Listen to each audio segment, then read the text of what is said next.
Good Friday evening, shooters, loaders, and casters. Welcome to the Georgia Shooting Connection Friday night live stream.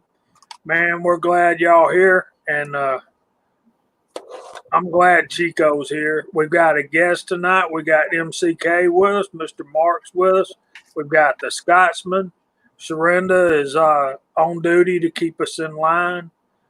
Kyle's here as always and holding the fort down. I'm so glad that my right hand man, Mr. Chico Wise, is back with us after missing last week. It was a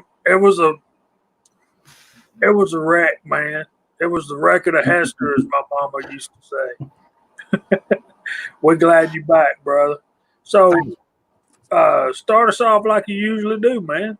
Sure. Everyone, thanks for joining us for another Friday night Georgia Shooting Connection. It looks like it's 32 of y'all out there at the moment, but we're glad to have everyone here. This is like number 3 episode of the lockdown edition, right? So I'm glad to have everybody here. We got, Surrender on, we got MCK on, Brother Scotsman's here. So I'm excited. We don't really have a topic per se, but you guys already know we kind of make them up as we go. And if you guys and girls have any questions in the side chat, just ask them. And we'll be happy to address them, or folks in the side chat can definitely help out. So I always do the easiest way. So my easiest way is to go this way. Sharina, how you been doing?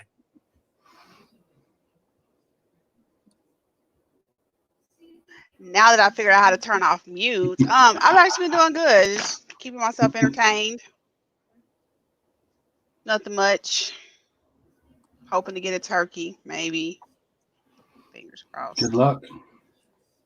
Now, has your hunt for the turkey been limited to what's everything that's going on? Have they stopped the hunt?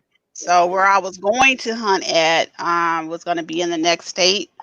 They killed non-residential tags. If you have them, you can use them or you can get refunded, but they didn't announce it ahead of time, so I didn't get mine. I'm hoping it gets lifted beforehand because it was private land. But if not, I got to find some place in Missouri or maybe slide into another state. I don't know. We'll see. It would have been my first turkey hunt, so I was kind of hoping for it. I already had a recipe and everything picked out. Cool. Let's see, brother. Lusk, what you been up to, man? Good evening, everybody. Happy Friday, TGIF. And man, ever since these stimulus checks hit, there's been a lot of essential people on the roads, I've noticed.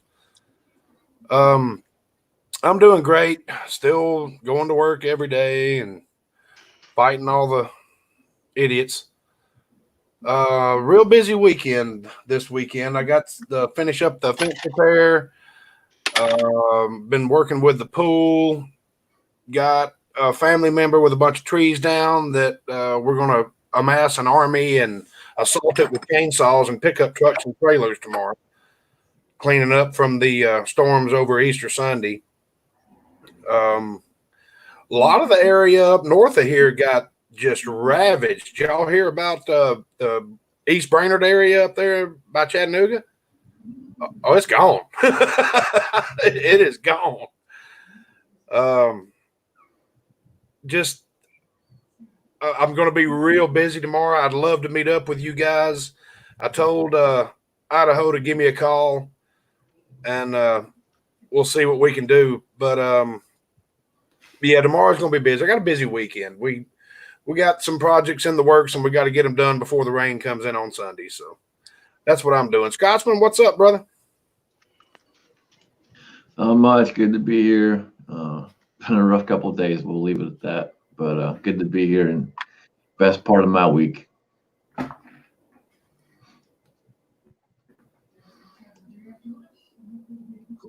Still snowing in Ohio. Good night. I know, man. I've done cut my grass 3 times. This week has been absolutely beautiful weather here in Georgia. I know y'all may not want to hear it, But it's that time of the year here in Georgia where you have to turn the heat on when you wake up, and then by the middle of the afternoon, you got to run the air conditioner. That is true. It's true. It's a little nippy in the morning. It's like, I think yesterday morning, it was almost, it might have been in the 40s. But I know some people like that weather, but in the morning, but in the afternoon, it heats up to about 80. So yeah. I had 38 at my house yesterday, high 65 in the afternoon, but sunny, bright and sunny. Okay, we need to talk about this right here. Tred's really good about putting our links up for us. We appreciate you, buddy. We love you, Tred. Tomorrow is the last day to get Mr. Holster t-shirts. So do that. If you're going to do it, you might want to do it by midnight tonight, because we don't know what time they're going to shut it down tomorrow. But proceeds do go to Ms. Holster and the Holster family and Jack. So, yeah. And then one last introduction, MCK, how you been doing, brother? Thanks for joining us. Pretty good. Working a lot, 5-6 days a week, and keeping everybody supplied with what they need, and loading some 9mm when I can. Other than that, just glad to be here tonight. Thanks, guys, for having me. And I went ahead and kept the days off I scheduled, even though I'm supposed to be in Tennessee. I'm going to enjoy these days and get back to work next week. So. Oh, man, I forgot to cancel my vacation day for today. I burnt one today and didn't even have to. But so be it. That's funny, Jamie. I got plenty more. A little extra money on your check, probably, if they pay you for it. So, look, I want to say, since today, I was thinking, I was like, man, about 2 months ago, we scheduled all this Dead Zero stuff. So, look, this is just a PSA. I hope everyone who had reserved their room either got a refund or possibly got their stuff pushed back, because last one I called, I believe she said the only person she had was reloading from the hot pot. I don't know if he's out there, but hopefully he called them and got either got the date pushed back or got a refund, because obviously if you don't show up, your money's gonna be, So in the future, as soon as we get that date, guys and girls, we'll definitely get it out to everyone as soon as possible. That was just, kind of, it's not an act of nature. This definitely wasn't an act of nature. It was just something that happened. You guys know, in every part of the country, state, cities, everything was shut down, and they canceled our Dead Zero shoot up. If any of you guys and girls out there didn't know that. Yes, Tred. I believe when I called that's what she told me. But she had I called them, I don't know, 2-3 weeks ago, and I just wanted to make sure. So, but we will revisit that very soon. I'm because I think we had plans to be there today, right, Jamie? We were going to be there today, yeah. This morning, yeah. So it's like, oh man, but that's okay. It's always, that gives me time to work up on my load development even more. So. Yeah, we should have been standing outside and watching Chico sit down below a car, and you can't see him. Yeah. And another thing, I think hopefully that may give more people an opportunity to come, especially when we get the date. So some who wasn't able to come last year or something like that, but we'll see. As soon as we get the date, we'll definitely let you guys know. Tred, thanks for putting that out there and posting those links in the side chat, brother.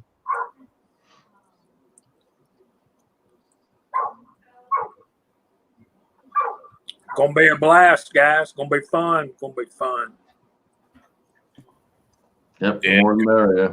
It's gonna be real fun. I hope that in the offset of this whole us having to cancel it when everybody had already made all these plans, I hope this will give other people an opportunity to be able to join us, and we can make the event even bigger and better. Oh, Jerry 1911 got a new addition this week. Let me go back and of course he sent me a picture, so got to rub it in, have a chance to do that.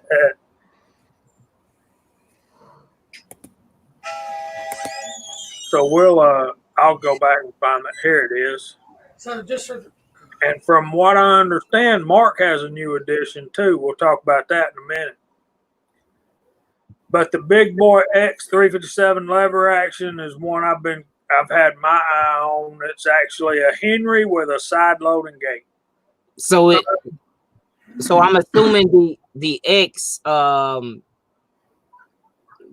mark on it is signifies that it's a side loading gate. Is that correct? Well, it's the model designation. It's not a brass receiver. It's a steel receiver. No wood. It's polymer, I believe.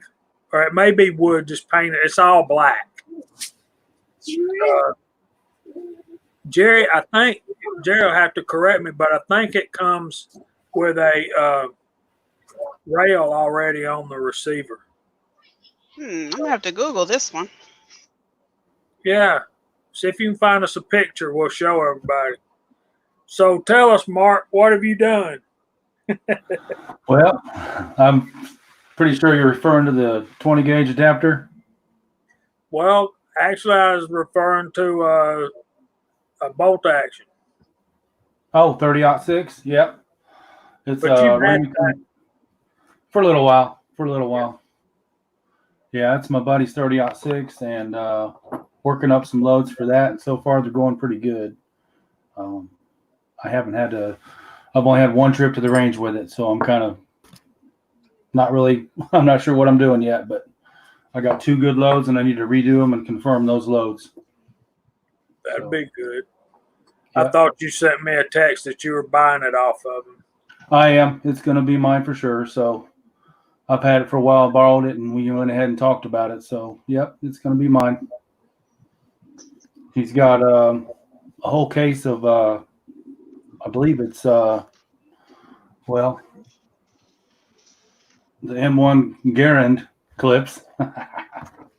And so I'll be able to share those with people too, because I won't need those, but full of old surplus ammo. Surplus ammo, that's pretty cool. Yeah. Some of it's Korean and some of it's Greek. I think that Greek stuff is pretty good.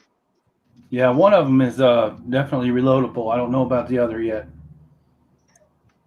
Okay.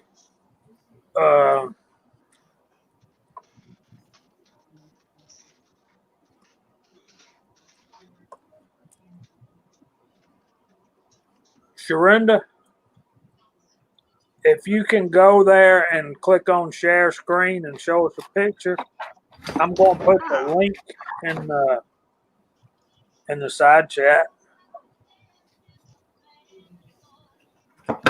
Okay, let me scoot one screen over so you can see it and I can still see. Okay, there it goes.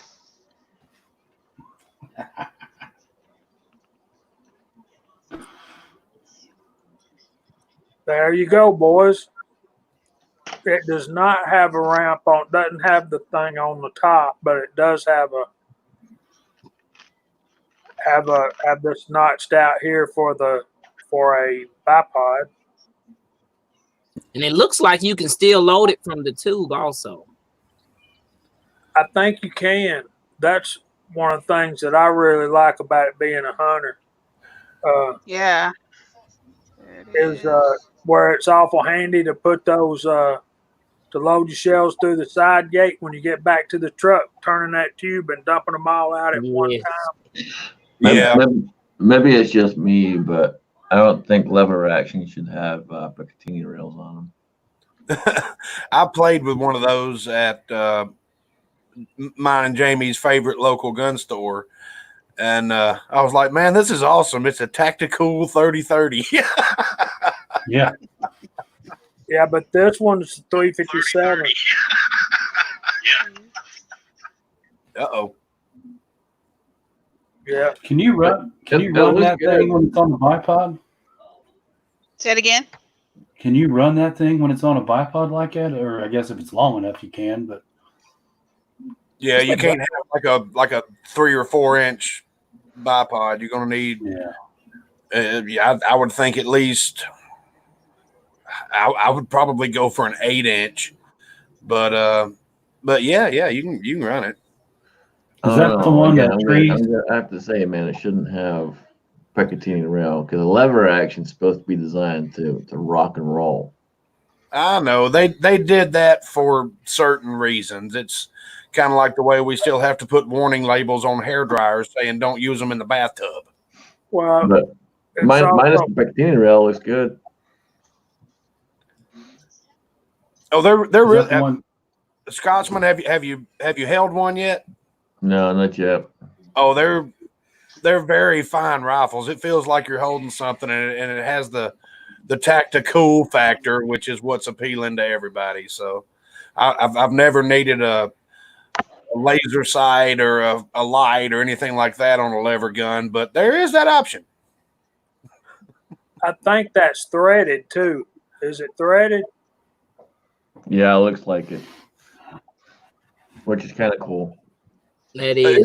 It's a very cool rifle. It really is. It's fun to play with. They had them, and yes, I played with them a lot. I liked it. Just didn't leave with one because. What was the price on it? That one was a 30-30. It was.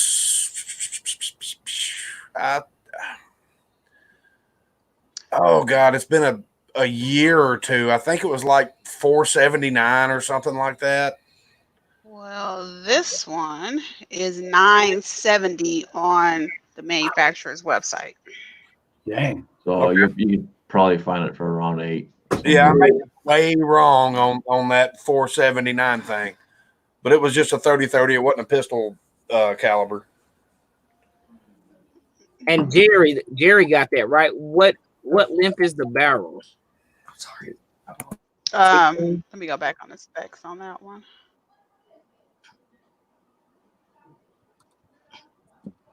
Sorry, my internet's running just a tad bit slow. Okay, so this one. Wow, they don't have the barrel length on here jumping out at me. Hold on, let me unlock. Threaded. Oh.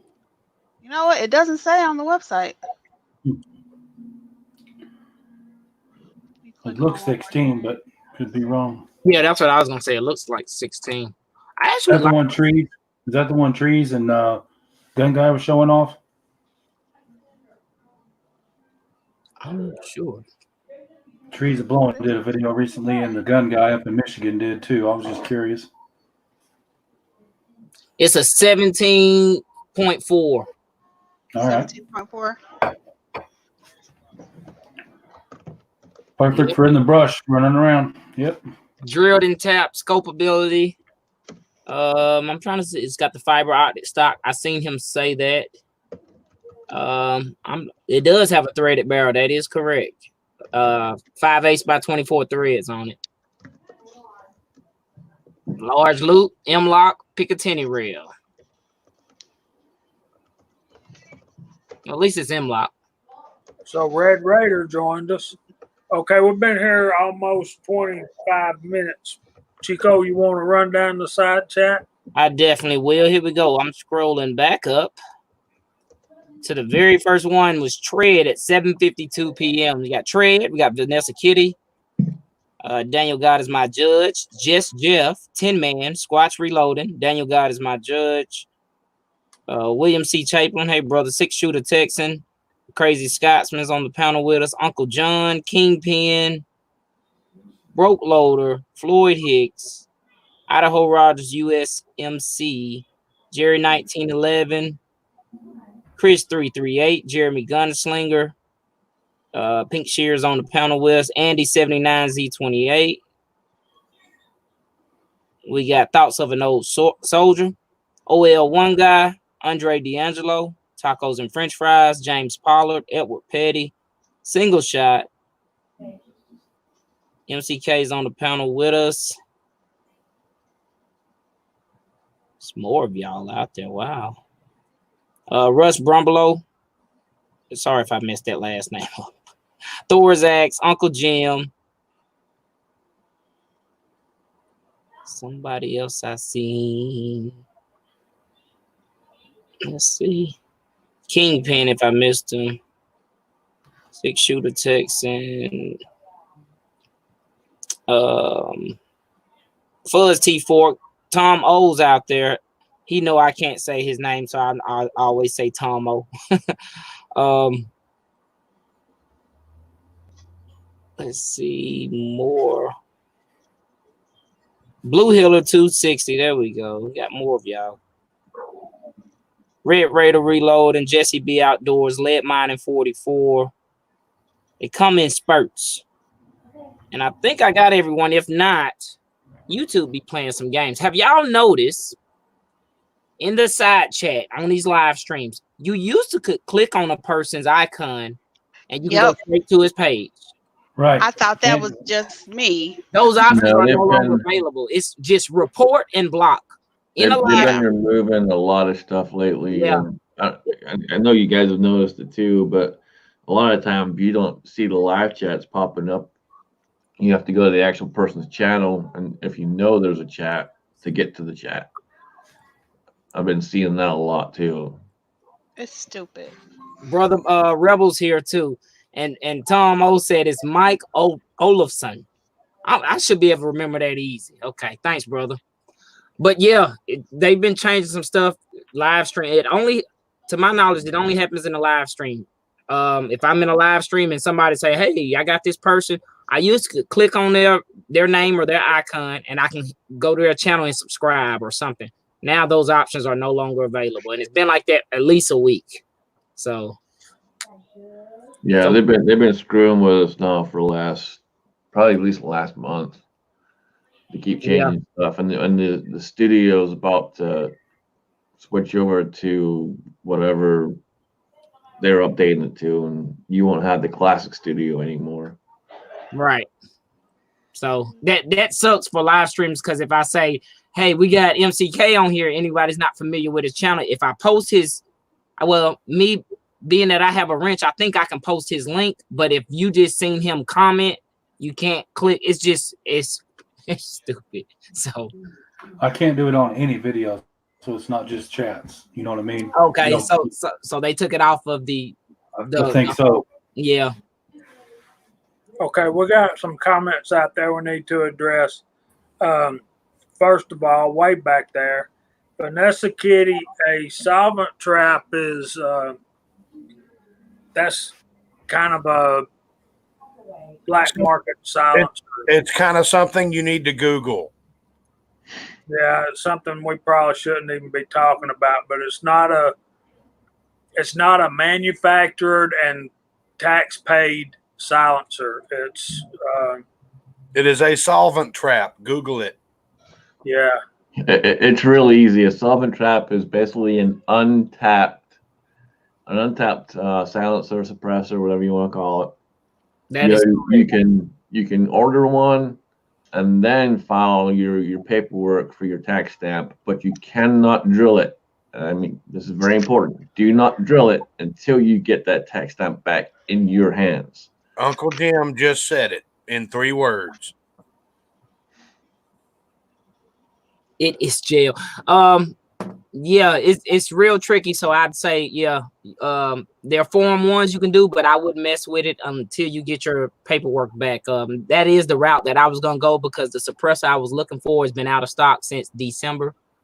So, and I'm not trying to pay inflated prices due to everything that's going on. So I'll just wait. But it's tricky information, Vanessa. There was way too many zigs and zags for it to just be bim, bam, boom, let's go shooting. There's way too many, and they won't tell you all of them on the same piece of paper. You got to read a 4,000-page law and Google it and have fun with that. Okay. I don't remember. I'm pretty sure Chico called your name Daniel, but if you weren't paying attention, it really doesn't matter, brother. And y'all give Daniel a hug, and we're glad he's here. Social distancing hug. Social distance hug.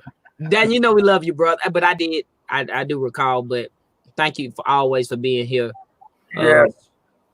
And Single Shot asked, did we set a date yet? I'm assuming he's talking about for the makeup date at Dead Zero, and that would be a negative.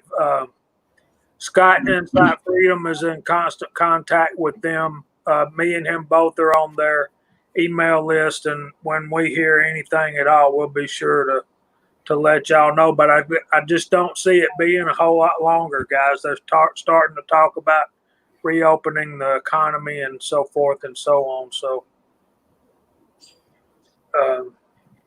I see Lead Mining asked me what suppressor. I had been looking at a few, but the one that really sparked my interest was the Thunder Beast.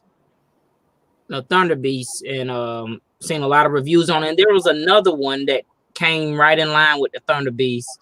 I seen that one somewhere. So back in December, I think I went and got fingerprinted. I went to the kiosk. So the guy told me, as long as I go to any kiosk, I can get my, I don't have to do the fingerprinting stuff. So I'm in the market since December for a can, 22, but that's how I'm gonna start off.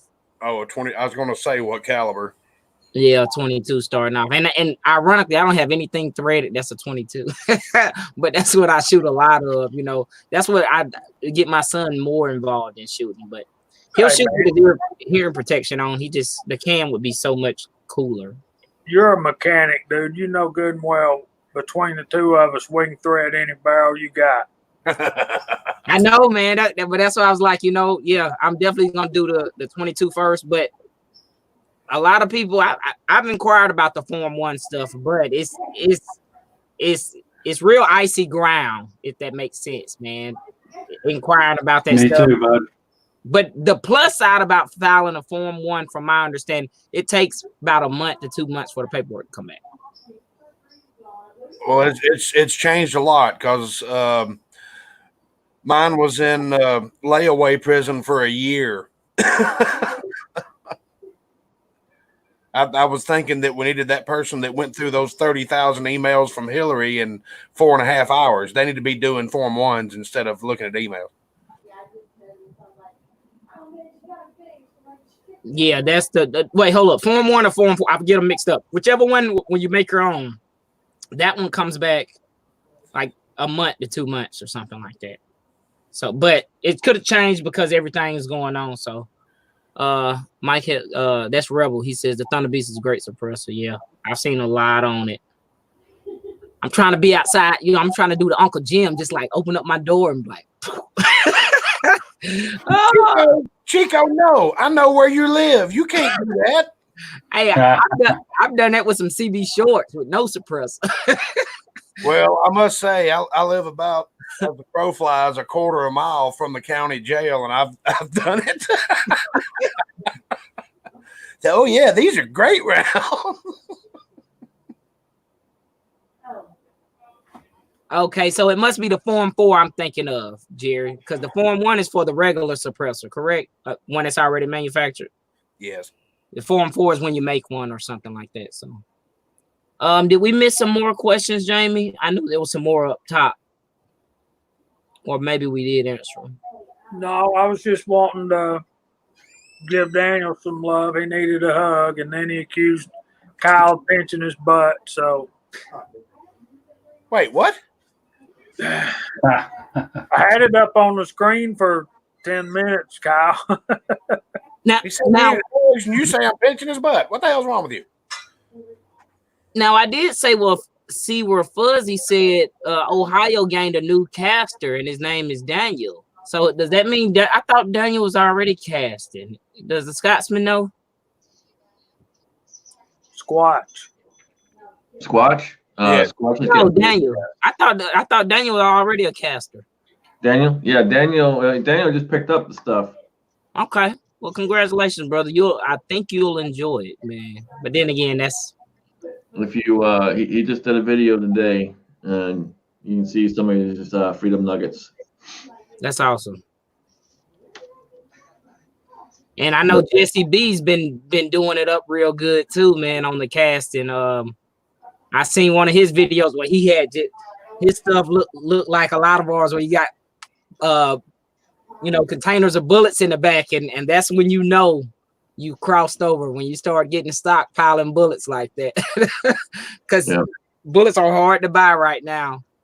Well, they have increased in price, let's say that, but they are showing a lot of out of stock stuff. Yeah, at some point I'll get back down to Daniel's and we'll do some powder coating too. We'll get him powder coating. Love spreading the knowledge. Yeah, I know. I'll take a bunch of molds down with me too, and we can have a mold party. Who would have ever thought that a mold party would sound like a good idea? Big E, hey brother, look like he just stepped in. Did I miss anybody else? 6 shooter? No, I got him. I've got a lot of 40 cals cast up, so I'm good on those. I just got to coat them and size them. I need to do a lot more 9mm because I've been shooting a lot more 9mm than I have 40. I'm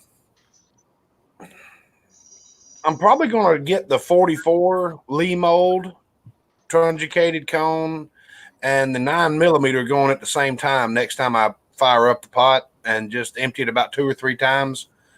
And that'll give me plenty of bullets to play with for a little bit.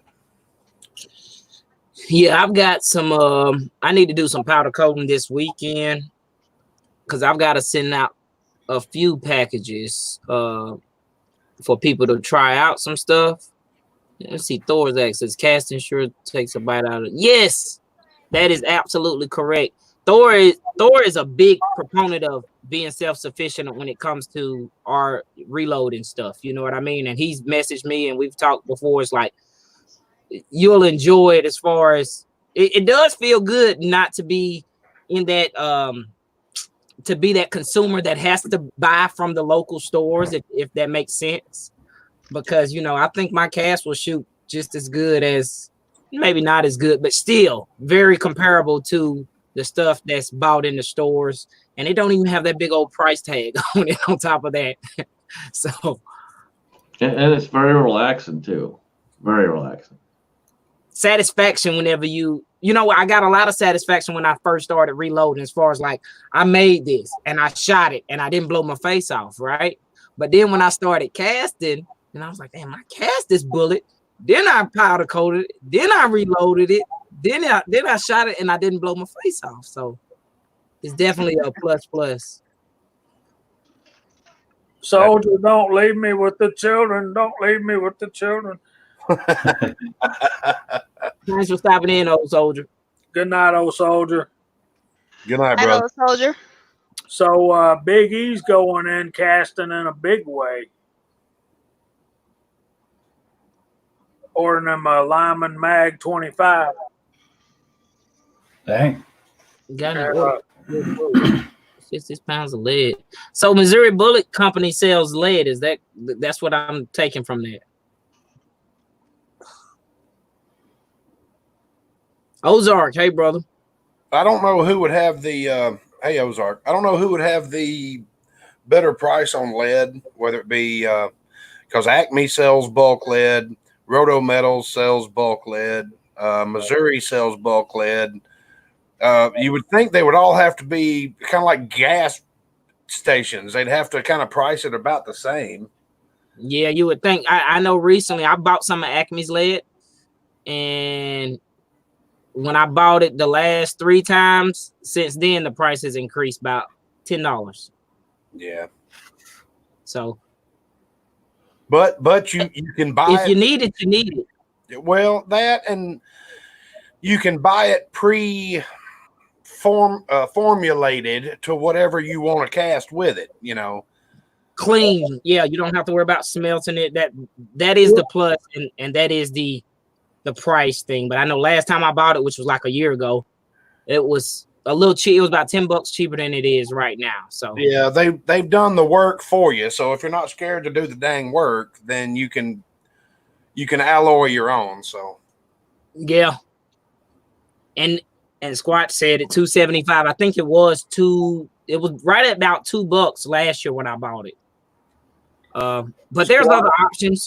eBay, there's a guy or woman, somebody on eBay sells it, and it's clean lead. They're like hockey pucks, and it's about, last I checked, it was about $2 a pound. It's clean lead. It's ready to go. So there's a lot of options out there. Six Shooter says RMR bullet sells lead too. Yep. Big E says $2.18 a pound. Yeah, 10 man, that's the way to go. If you got $1,300 laying around, you don't need. That'd be a good use for a stimulus check. I was going to say, what caliber is your stimulus check about to be cast into? Oh, and for any of y'all that, if you're in my boat where the IRS doesn't have your bank account information because you never get any money back from them, you always have to pay it. I went through the website today, and it was extremely easy to put your account information in there. If you've already filed your 2019 tax return, you're going to need that in front of you because they want exact numbers. If not, you need to have your 2018 in front of you. And then you just verify a couple of times your routing number and your account number, and boom, you're done. That's it. It took me about 7 minutes because I spent 2 minutes trying to find my tax return.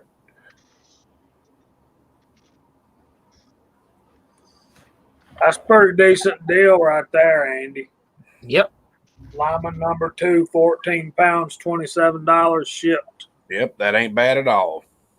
Nice, Ozark. No, not bad. Ozark, sorry. Must be nice. Must be. 50 caliber suppressor. Really? I'd totally shoot that. Wow. I'd totally shoot that. Hey, it's fun, man, especially with no ears. You know what? That is a big plus to the suppressor, and that's probably why I'm so interested in it, because I don't know about y'all. I don't have the most expensive hearing protection, but I got the walkers just like most of us do. And over time, the padding does upset your ear. But when we were at the range day, Jamie, you remember that guy that told us about those gel cups? Yeah.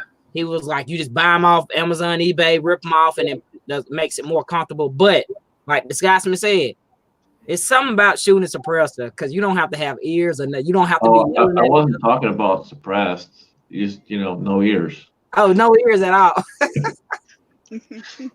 Yeah, the suppressor just makes it I don't recommend anyone tries it, but it's a unique experience. Yeah, man. I know people that shoot, I guess, celebratory fire, and I'm just like, you keep doing that for the next 20 years, and you're gonna have no hearing at all. Yeah. Mine was an accident, but yeah, I wouldn't recommend it. All loud. Thanks for joining us, guys. I can tell you that 3.5 grains of tight group in a 55 grain 223 projectile is subsonic. We sat outside in the backyard at my buddy's house and had a lot of fun with that. It doesn't cycle the bolt in an AR, period. So, you've made a single shot AR, but you can sit there and shoot all day.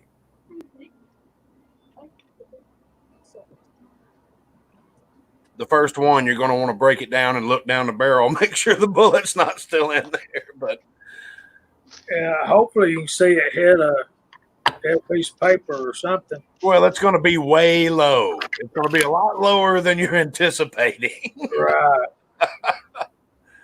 That's what gets me thinking about a 50 cal subsonic suppressed. I mean, it's going to be like artillery. You're lobbing a beer can at the diving board when you're standing in the shallow end.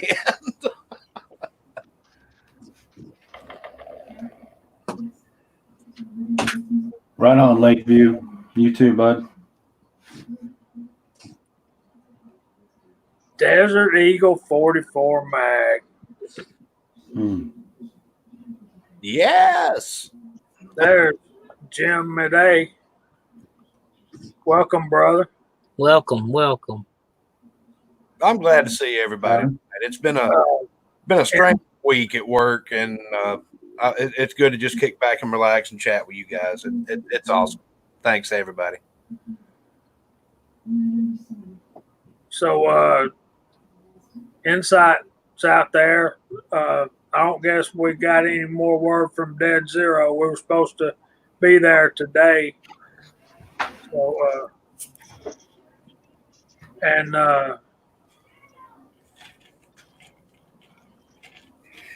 Rebel, I got Chico.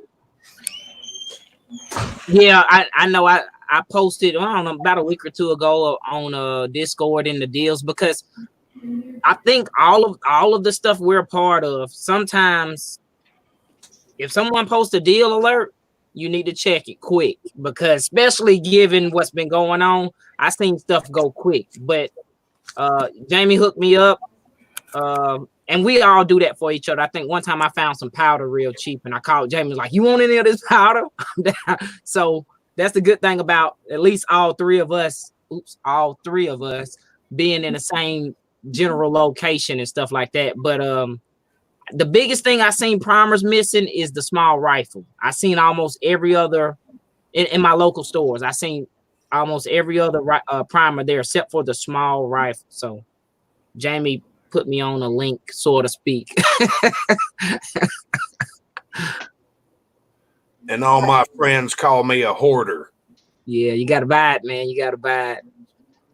Yeah, I can see in 10 years, I'm just thinking 10 years, people like, I remember when primers used to be $4 for 100, and then in 10 years it's gonna be whatever it's gonna be. I don't want to say what it's gonna be, but I can tell you I've got some primers over here that's from old stock. They're like the small boxes. The price on them say 89 cents, if that tells you anything. So wow, that's impressive right there. Yeah, the old CCI in the green box is a small box. The price on them says 89 cents. Still got the sticker on it. So, stuff continues to rise. Like Thor's Act said, if you find stuff, lead or something, buy it now. Especially if you think about casting. Yeah. $25 a brick, that's cheap, man. Yeah. It is good price. It's $33, $34 here and has been for the last 5 years. I mean, it hadn't gone up or down, but it's been $33, $34. It's my local Smith. He can't sell them, so he doesn't have any really reloaders going in there. So he's got them clearanced out. So every time I go in there, I pick up a brick or two. And like I said, it'll be that price until I clean them out. So.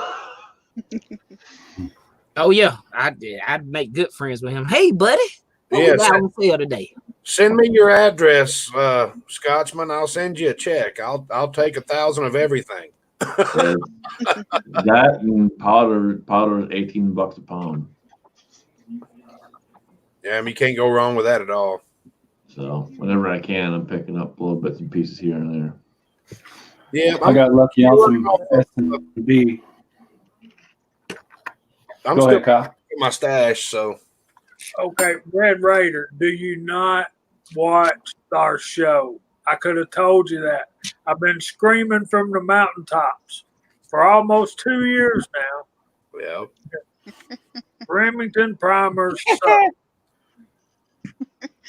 Yeah, I think I remember you said that recently, last week and the week before. I think it comes out just about every week. 83 cents. Look at that. How old is that pack again, Chico? I I'm sure Uncle Jim or somebody more versed knows how old it is. It's the very small pack CCI primers. 1984.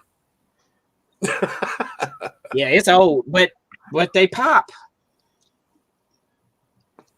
Yeah, it's very small compared to the normal CCI box, you know. Dave, I would love to pay $12 a brick. I'd buy every brick they had in the house. So it's very small box compared to that one. Yeah, it makes you think a lot of what they're charging you for is nothing. But the paper. Nothing but packaging. But you know what? I like the way these are unique as far as how they're stacked in there. They're stacked in there sideways. Right. So well, Federal man, he's got 4,000 of them. Federal does the same thing. The box is just 4 times the size. Single shot, I will say Remington 870 shotguns and the Model 700 rifles. Those are hard to beat, but I hadn't seen one in a while, so I don't really know. Y'all want to see somebody besides Chico?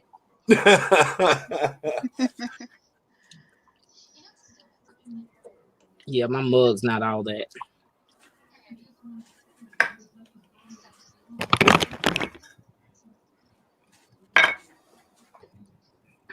So yeah, Sharinda, when you yes, they are inside. They're hard to beat. Them old 870 Wingmaster. Yes, sir. They are a workhorse for sure. They are beautiful. I love mine. I'm the second owner to it, and I'll probably be the last owner to it. And I'll never get rid of that thing. I think it's beautiful and smooth, super smooth. I've got an old Mossberg 500 that I use for my turkey gun. It's been spray painted and everything else. I can just. So, Sharinda, tell me about your 9mm recipe. You got how you do your nines? Well, it depends on what I'm loading. So if I'm using, what is it? Hold on. You know what? Sadly, I gotta look at my recipe, but normally I'm using anywhere from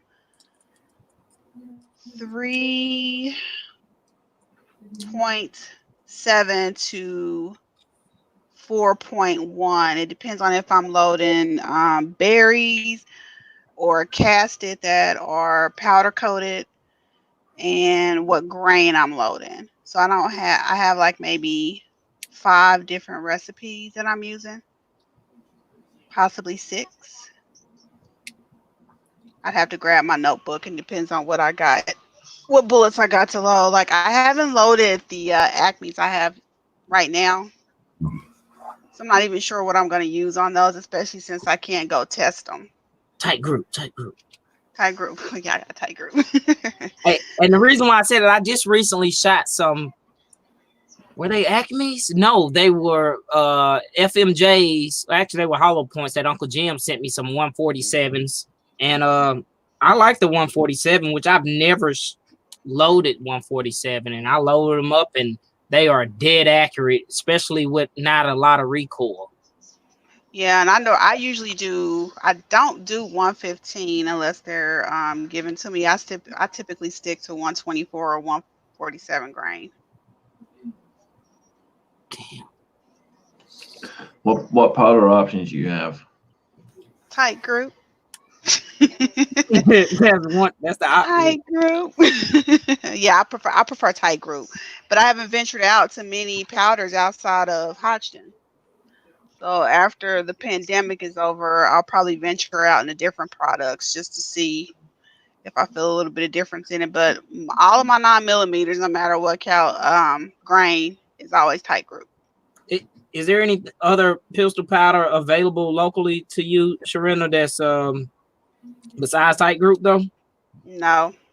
It's hard to get anything locally around here. The last powder I even attempted to order, which was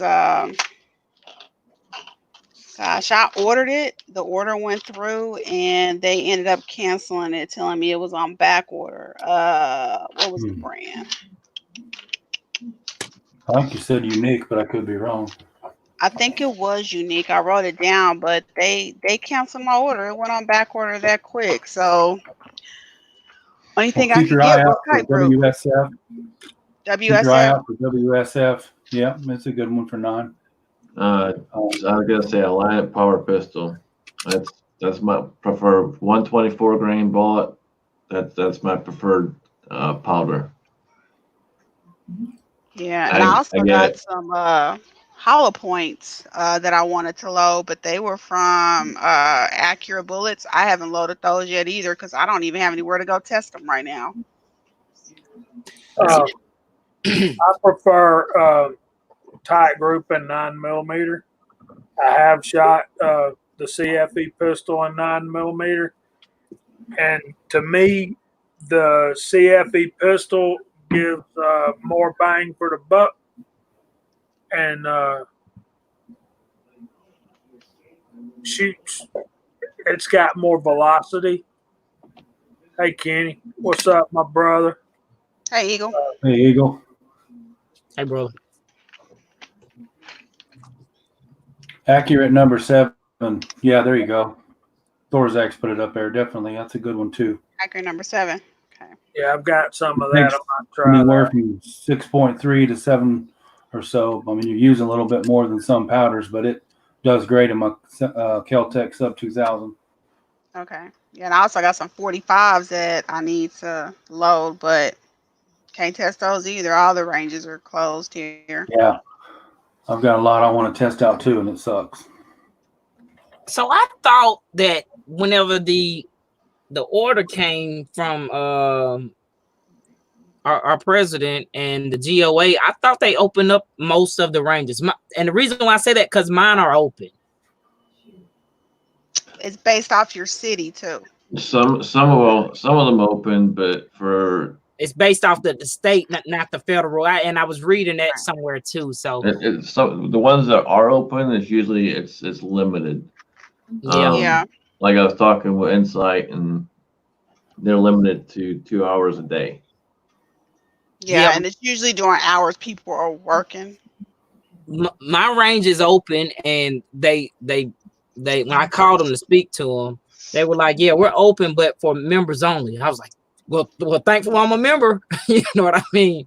So it but I thought when the essential when they put the firearm industry is essential, I thought that was opening up a lot of other ranges because when they put that, it's more towards the gunshot selling of them versus the actual ranges itself. Yeah, I did good just to get out to go shoot some clays the other day. They're doing social distancing, at least for that, and it's empty because it's during oddball hours. The range I like to go to shoot rifle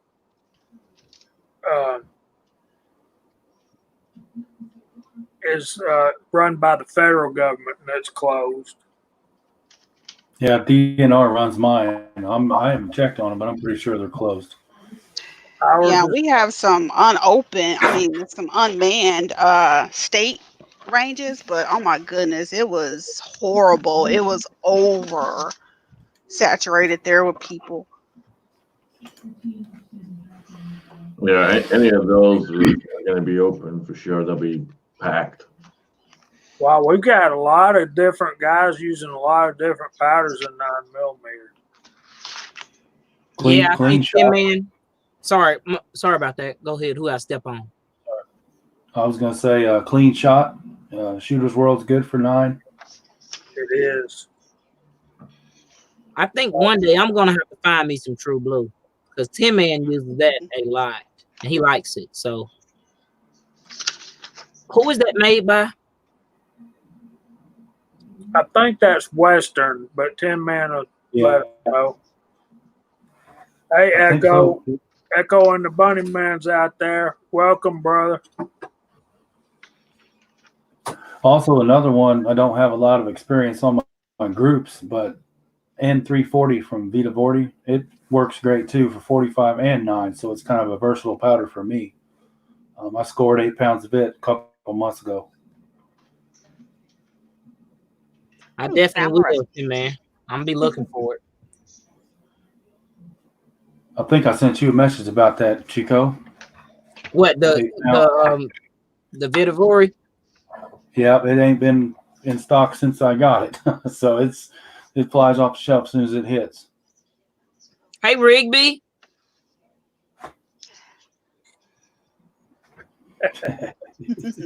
Are you sugared up already? Yes, I got Mimi's caramels. Yeah, my boy went. Well, apparently, there's pizza cobbler in my oven.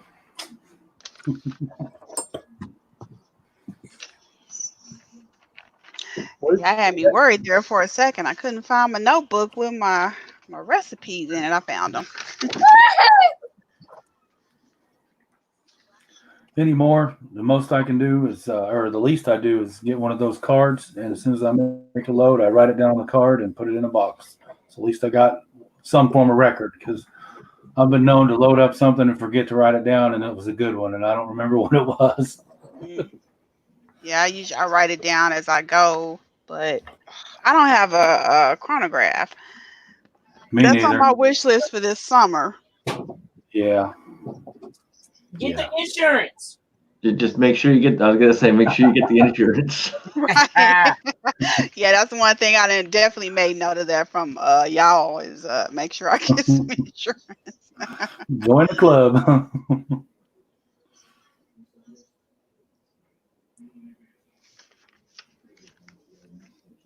Yeah, that was one of the projects I wanted to work on this summer is after the ladies load up, do some ladder loads, like have them make gel, and then we go out and chronograph and do some gel ballistics shooting so they can see some stuff in action. But I don't know if that's going to happen anytime soon. I'll tell you another powder that I use for surrender that may be available for you. Definitely. This HP 38. I've used it in 945 and 357. I'll have to order it. That is empty on the shelves too. And here's the sad part. The last time I went to go get some, let me tell you who was buying all of it off the shelf. The cops. I was like, really? I mean, they're like, well, we load too. And I'm like, yeah, but can I get one of those jars out your hand? Yeah, they were out there emptying the shelves up too. On city time. I know a lot of people don't. Oh well, I don't want to say it like that. I just know the Shooter's World powders. I can normally find it local at Pistol, and I like Shooter's World powders. I like the price of it, and I like how it performs. But I want to use this next. This is Auto Pistol, and that's by Shooter's World too.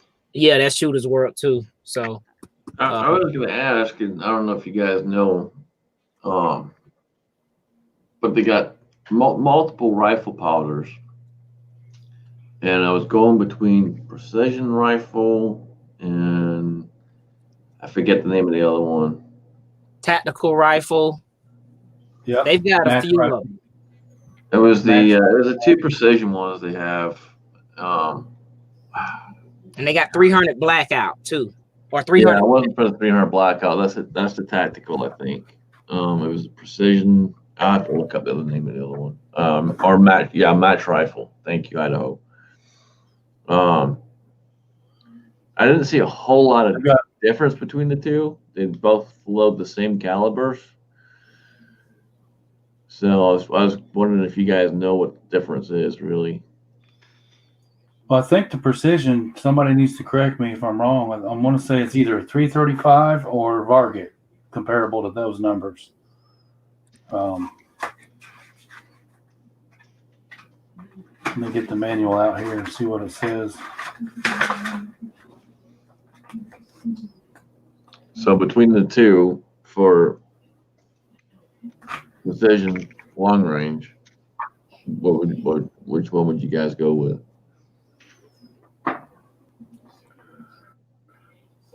Well, precision is burn rate right around Varget. So that if that tells you anything. I wish it did. I haven't used Varget, so. Okay, and then long rifle is another brand by them. It's up there with 4350 and H4 at 14. H380 is a good one for Mauser and 30-06. Okay. And they've also got that Have one. any of you guys ever used Western powders? I haven't.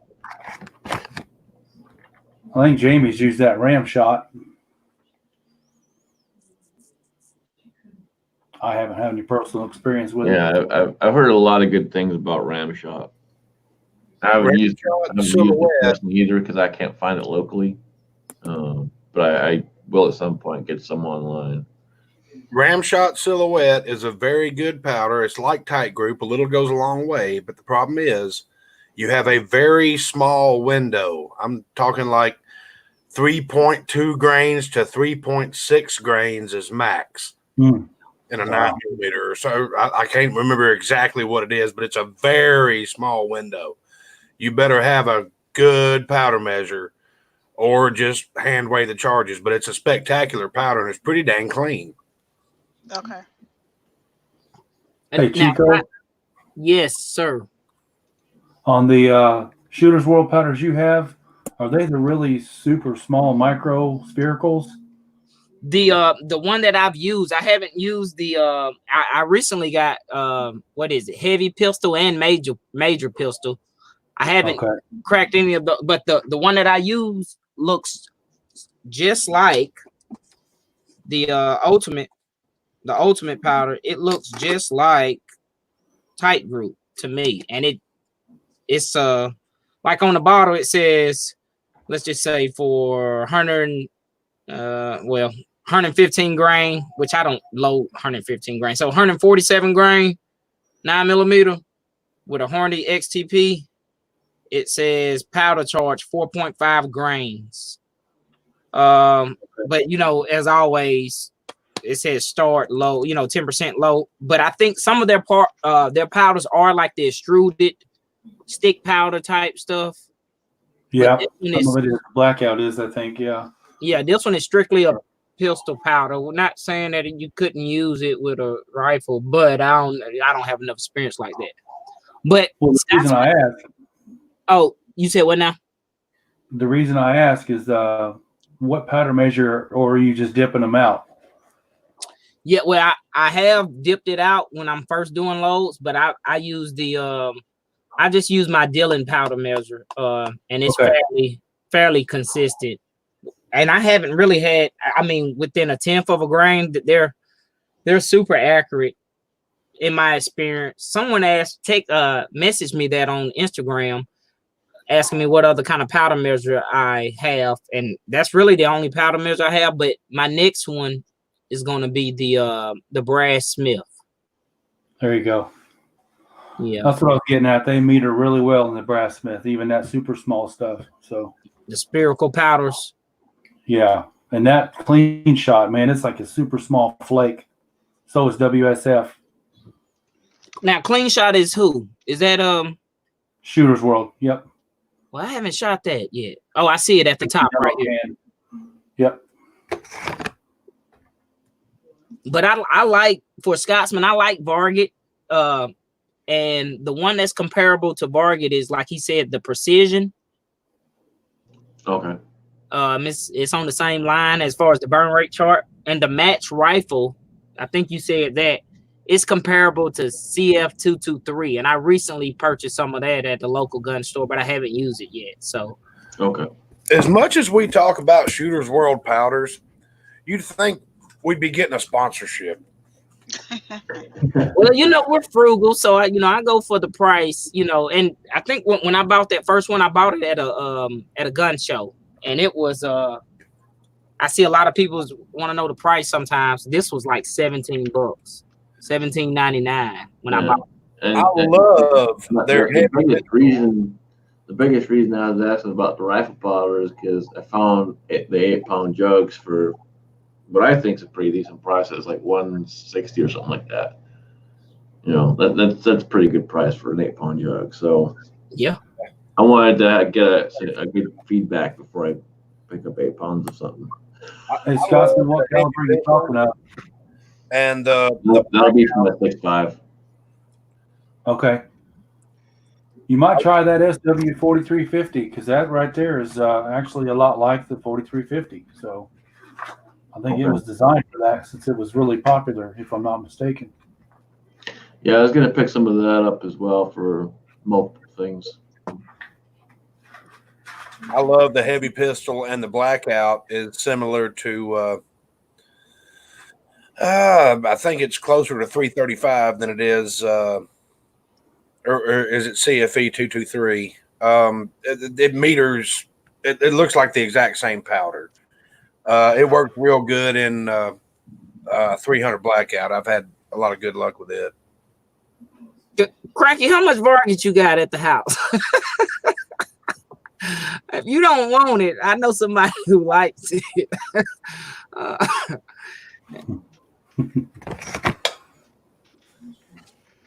Hell, I think I gave Jamie a pound of it. No, I don't have any vargate. I've never used it, but y'all might not believe this, but this Western Ramshot Tack was the best powder that I used in my 35 Remington load series, and for a 200 grain cast lead bullet. Now, that being said, this one, the Shooter's World Tactical Rifle, was the best one in 30-30 so far. And the 30-30 recipe I got was right off the front of the label, right there at the bottom. And it is in a Hornady case, the 150 grain Sierra Pro Hunter round nose, 33.1, and I loaded it up to 32.5 because I don't like to go max. And I'm telling you, Kyle shot it that day down there, and it was under an inch at 100 yards. And clean shot is very comparable to tight group. And Scotsman, I used this, their Shooter's World 4350 and 270. I got some decent groups out of that, but I'm still testing on that. So, yeah, your Shooter's World is good stuff, and it's very, very efficient as far as price is concerned. But I have never used Vargate, so. I thought I gave you a pound of Vargate. I gave you a pound of something the other day. I can't remember what it was. I think you gave me 41.98 one time, and I used it in the 35 Remington series. Oh, okay. And then I went out and bought some 48.95. That's an excellent powder in 30-06 because that's the powder that was designed to run in 30-06. It is magic. Every single load that I've prepared with 48.95 and a 30-06 has been straight up accurate. It just depends on how fast you want the bullet to go. Yeah. All right, which 48.95? IMR. Okay, I bought the H. There's the I knew it when I got home I was wrong. I've got pounds of both of them, and I haven't really seen a difference. You look at one load manual, and the IMR is hotter than the Hodgdon. You look at another loading manual, the Hodgdon's higher than the IMR. It's the same shit in a different jug. Gotcha. Okay. See, that makes sense, Jamie, when you're talking about your 7mm or your 270 and the 6.5 Creedmoor. That'd be a good powder, the 4350 or the Vargate or H, you know. Yeah, what I'm learning is that 4350, more than a powder designation number, it's more of a space on the burn rate chart. So all of those 4350, where it be IMR, Hodgdon, Shooter's World, I think Accurate's got a 4350 also.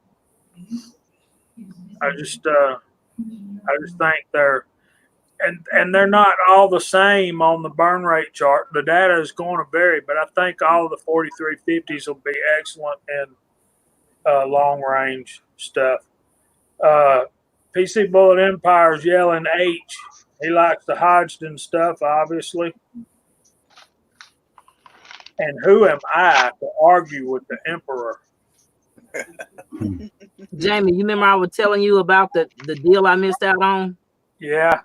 I found the post the guy put up. Look, Oh, he was selling all of that. Blackout, heavy pistol, match, heavy pistol, tactical rifle, blackout, ultimate, and auto pistol. He posted this. He said $10 a jug, unopened. Man, I messaged him back in like 10 minutes. It was gone. I was like, man. So I you can't compare that and say that's how good it is. It's just it was a deal because it's I think normally $20 or less for that Shooter's World powder, but the guy was selling it for $10 a jug, and he was like, I want to sell it all. Like I don't want to sell one or two. I want to sell it all. $60. I was like, I'll take it. He was like, sale pending. I was like, so. But I want to try some more. I want to try their rifle stuff, and it sometimes I can't always find it at my local gun store, and if I do find it, certain gun stores price it up there with the big name stuff, and I'm not willing to,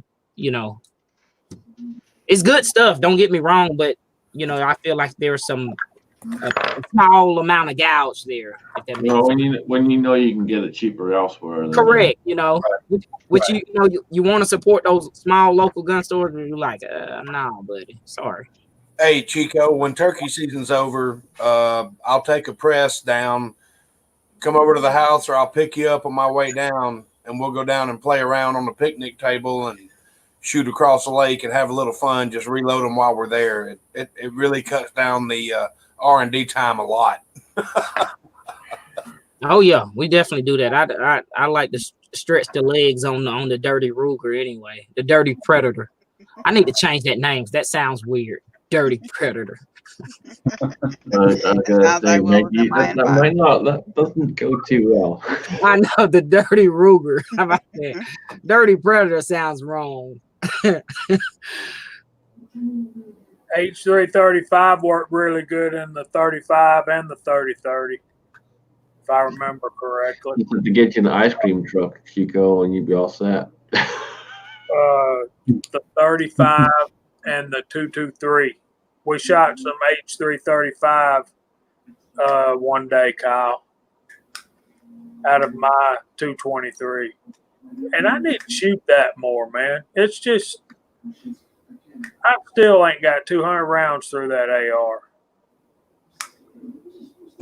I've played with 335 a couple of times, and I generally use it for 300 blackout.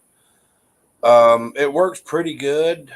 I didn't have my press with me. I just had a standard ladder load set up when I went down there, and we were getting close with 150 grains and even the 200 grains. It didn't really like the 230 grain missiles. That was more of in the little gun side, which is a shotgun powder. But in my 300 blackout, it really likes little gun.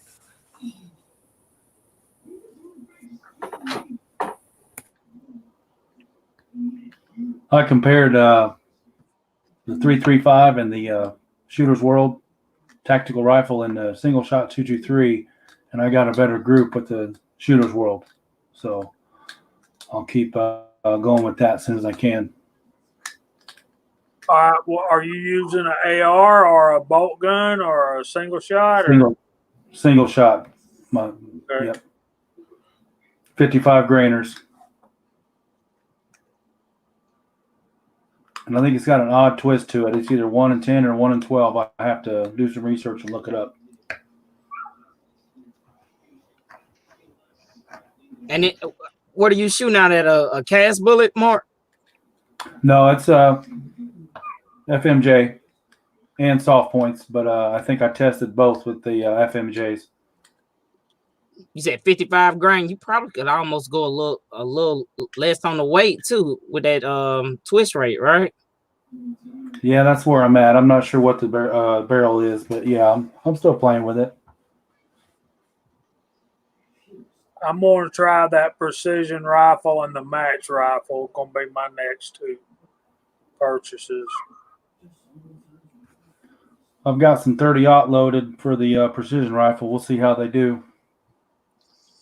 There's an article, since we're talking about Shooter's World powder and Varget, because it's non-existent almost right now. Some people have 8-pound jugs of it stashed away, but because it's very hard to find or prices increase. There's an article somewhere, I think it's on Accurate Shooter. They compared the Shooter's World something and Varget, and they came in very close and similar. So whichever powder that is, I think that's going to be the Shooter's World powder I try out, because Varget, it shot good for me and it smelled good to me, if that makes sense. Y'all know I'm joking around, but the Varget, the first time I bought the Varget, it was a little pricey for me because I wasn't able to find it readily available, but I'm going to try the Shooter's World, the one that's comparable. I got to find that article from, I think it's Accurate Shooter. Pretty sure it's precision, Chico. It's precision, the red can. Okay. They're on the same line of the burn rate, which may not matter, but I've heard that story too, and I'm pretty sure it's precision. Yeah, this guy did some in-depth testings, and they posted the article. This was a couple years ago at least, and I was like, that may be the next one I hunt down, just to try out, because that Varget, I've been looking a lot of places for it, and that and 2400. Cannot find 2400. Yeah, 2400 is tough right now, and 2400 is what works great for my 44. And so, yeah, I'm hunting 2400. So the guy said, I want the Ram. I'm looking for the Ram. 2400 is like a unicorn in Georgia. Dang, Cranky said Tread owns all my Varget. How much Varget did you have? Now I'm curious. Cranky had an 8-pound jug of Varget. Tread, you don't need that, man. You do not need that. Another thing you can get at gun shows is you can get these cards like this about Shooter's World powders. And about their powders, what they can be used with, some recipes. That's a comparative burn rate chart, and on the back you got some recipes. There's Blackout, and there's the match rifle. So it's out there. Let me put up I'm gonna put up a link for y'all. And I want to welcome American Reloader and the Big Man's Outdoors and Rollis, if I did, and Larry Palmer. Sorry if I missed y'all earlier. See, Rebel even said it. Varget does smell good, so I'm not the only one. I've heard that too. I haven't had a chance to smell it yet. I don't know about y'all, but any gunpowder smells good to me. And gun oil too. The only gunpowder that smells better than gunpowder when you're putting it in the case is after it's burned. It smells even better. I'm just saying.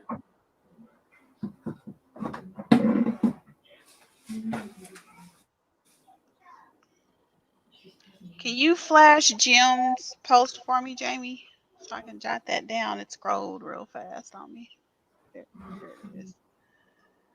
Thanks, Echo. I'm gonna check them out.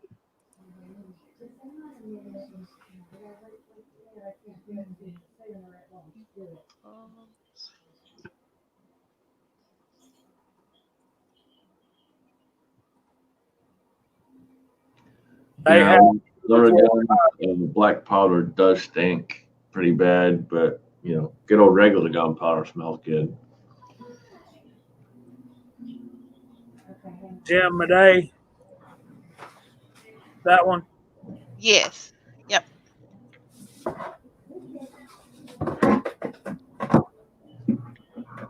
I have some number 7. Yeah, I bought a.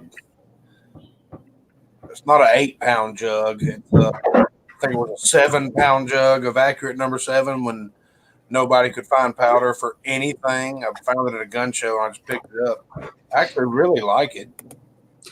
I know another 2 powders that are missing and non-existent, and they are like unicorns too. And I'm gonna get the numbers mixed up. Reloader, one of those Reloader 26, 29, and something else. Which one am I talking about? I forget it. It's like Talking about Reloader 19.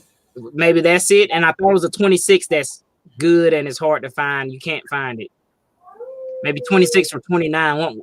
Both of those are kind of. I may have those numbers wrong, but it's one of the Reloader. That's made by who? Accurate or Alliant?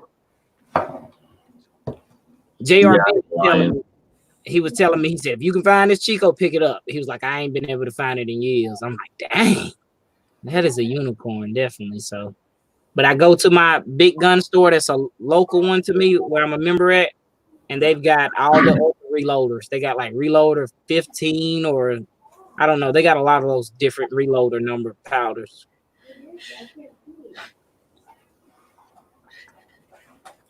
I don't know what she's saying. Oh, I'm talking about my. Yeah, Cranky, I got you on that, brother. You go out for a date, you just take it like that and be like, just put it on. Oh, good Lord. Now you giving Jamie other ideas. He's going to be walking around smelling like fresh fired pews. Hops number 9. The hops on as your cologne, just spring it up under your neck right there. Jamie going to be taking Miss Lisa out, and well, I guess when they open restaurants back up, because I know he's getting a little case of cabin fever.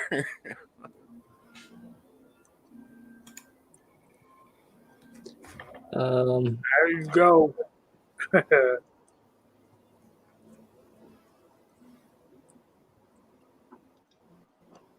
Yep. If you guys don't know, Tread posted that link again to the t-shirts for Mrs. Holster, Mr. Holster. And the 3X and the 4X sizing is available. I don't have to worry about that size because I wear medium. If y'all didn't know that, but that is, I'm glad they upped the sizes because there are some folks in our organization or community that are huge, like this guy right here. He's tall. Don't you wear like a 2X, brother? At least, don't you?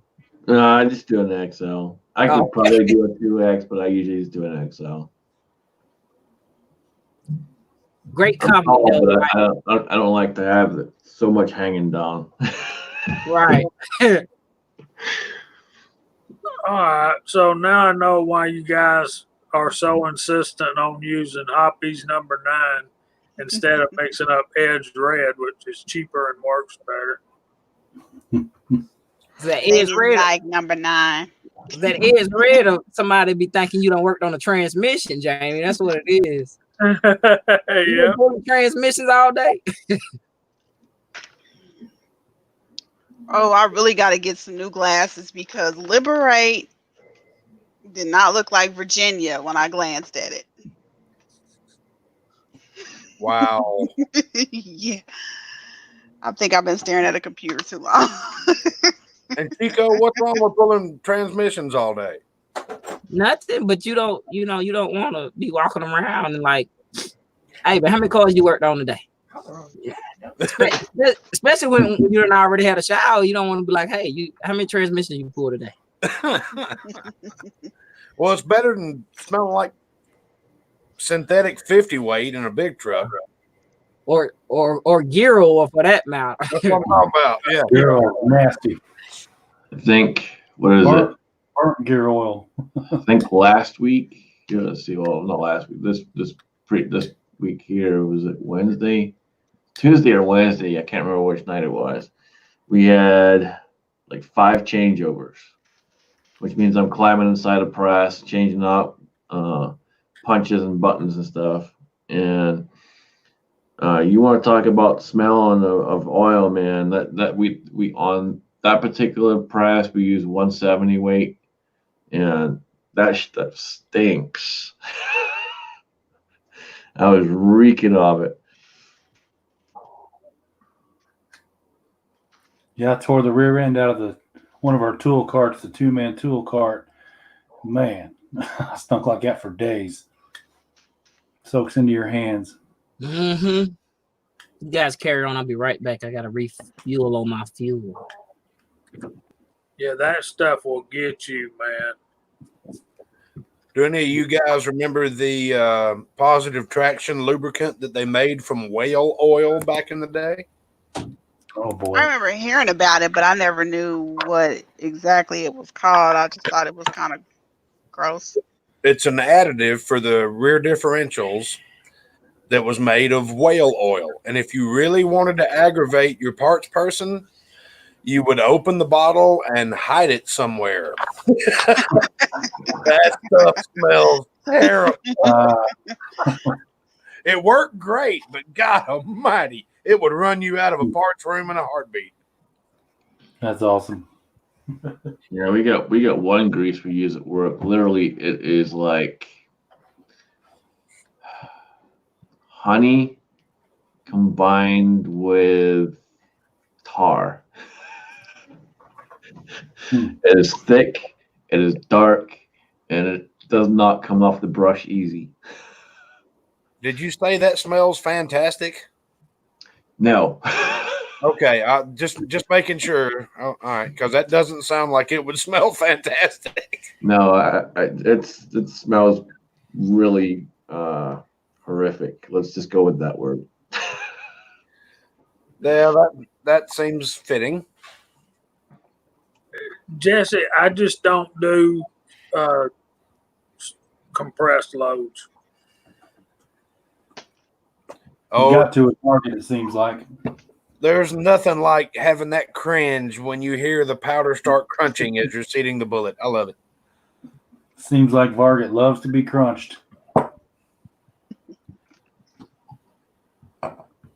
So what started all of this stuff. I was asking Sharinda about her 9mm stuff, and then I was going to ask Mark. But what I like, I will use Clean Shot, and I like Tight Group is my favorite for 9mm. And I've shot the CFE pistol, the Hodgson, and I like it, but I seem to get more velocity, but the Tight Group seems to shoot better groups. It seems to be more accurate. And then you got the Power Pistol, and Power Pistol seems to work really well for me in the bigger cases like 40 and 45. Do not post Cranky Cletus's last comment. No, bad no. I gotta go look for it. I cannot believe that you would even post that, sir. If you want a 2-piece barrel, it would be a good idea. But no, there's people on here that don't know that. I was playing around with Red Dot and Unique in 9mm, and I just haven't found a good load. They just feel weak to me. Maybe I'm just a little gun shy, but so I just haven't used Unique or Red Dot in a while in my 9mm. So Yeah, I've never tried either one of those. With the results I'm getting from Tight Group and CFE Pistol, I've not seen much of a reason to do that. I would really want to try some Unique just because I hear all you guys talking about it and stuff. I'll say this, man. My last 1,000, almost 2,000 rounds have been with Unique, and I say that for a minute. I wasn't too impressed. I'm going back to Power Pistol for 9 because with my load that I have for Power Pistol, I was dead on accurate, and with Unique, not so much. Jamie, can I show y'all something? It refers to the unwanted Chinese export. Y'all will think it's funny. Hang on. that's crazy. Wow. That almost was photoshopped. I don't think that was photoshopped. I've actually seen some of those. Oh, then go wash your eyeballs. Good Lord. Oh, God bless her. I'm sorry. I just thought that was funny. Now, red dot works great on the Lee 1 ounce for me anyway. So I'll keep using it in my slug loads.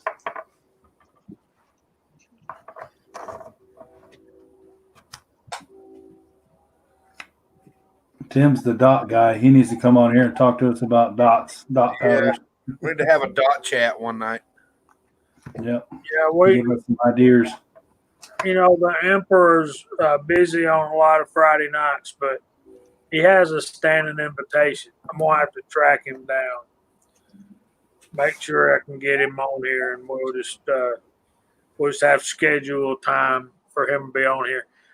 Me and him and Willie are wanting to do a 350 Legend 358 Eagle workshop on a Saturday afternoon, and we may even be pulling the lever and stuff while we're doing it. So That would be pretty freaking cool right there. I don't know who would be interested. There's just one guy out there, and I can't remember the name of his channel, but he does a lot of loading for 350 Legend, and he talks about guys that have gotten a modified barrel to shoot the 358 projectiles instead of the 355, 356. But anyway, we were talking about 9mm. That is something I want to do, Emperor, very soon. But we need to. I've got a bunch of loads loaded that I need to test. So until I can get to the range, there's not much sense in it. But I'm using this bullet. Let me blow up here so Sharinda can see that.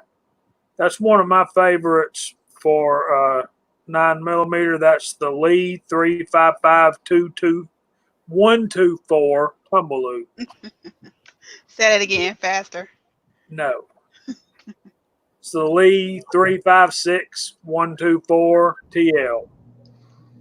And I'll say it 10 times.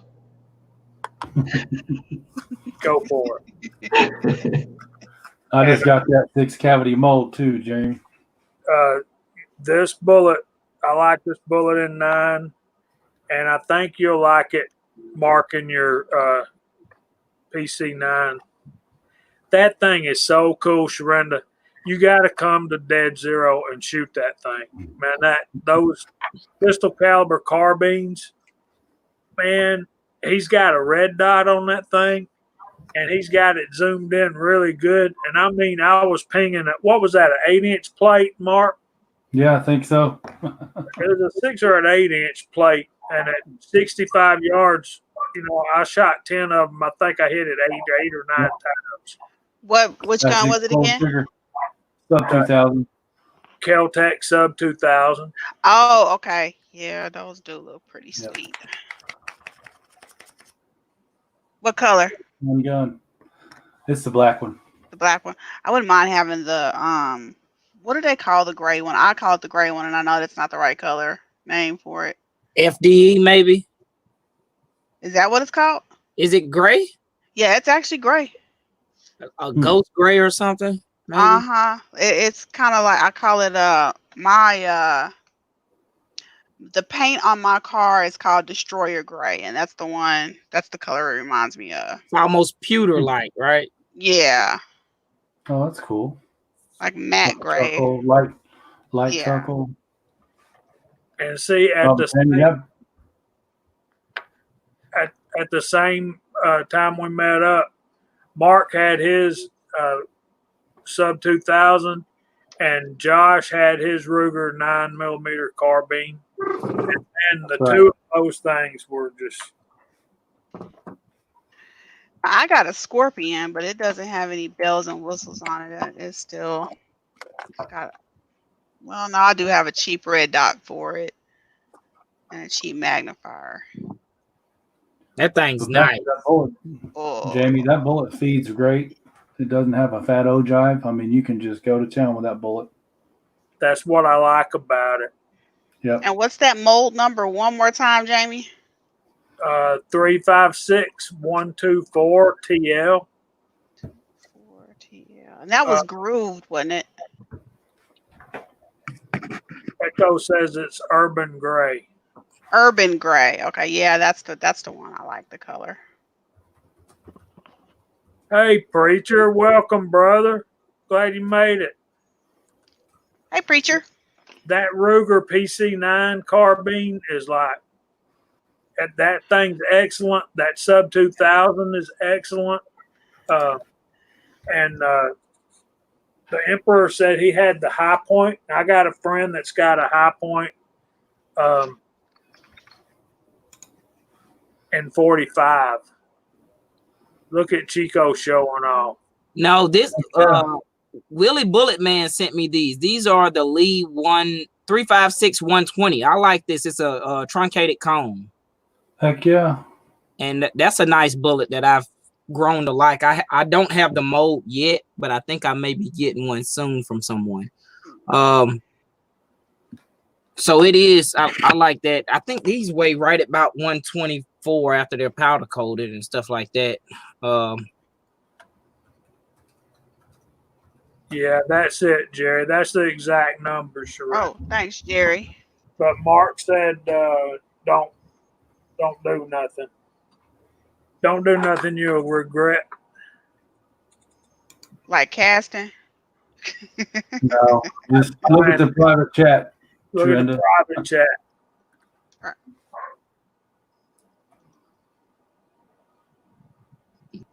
Yeah. Oh. I'm having a fit with that other, the 125, the 356 125. The here, blow me up, Jamie. Oh yeah, you gotta take it off me, Jamie. Nobody likes to see my move. That's a finicky bullet, especially when the powder coat's thick. Is it the ogive that makes it? Yeah. It's kind of, you gotta see them deep. Man, and it's cool. I mean, you just work up your load, be safe. But, you know, some of the powders, by the time you get them up there, it's a little scary because you don't want to crunch too much on a 9mm. I think that's the 356 125 2R, right? That's it. That's it, bud. Yep. That probably worked good in probably even a 38. Sure. No, we haven't. James, tell us about it. I'm taking that as a 9mm rifle. I've not even heard of it.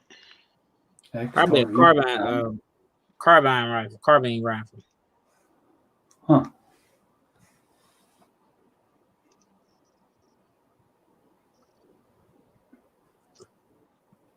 Okay, Jerry. I'm going to get that 358 mold. That's one of the ones I want. I don't really care for the tumble lube with all the little bitty grooves in there. I want straight sided molds is what I want. Yeah. And that's a fact. But what I'll do, Jerry, is this bullet right here. I'll take that bullet, powder coat it twice, and then size it to 358 and load it up in 38 Special and 357 Magnum. Works good, Jeremy. I do the same thing. A lot of my 9mm molds, you can double coat them and get away with it.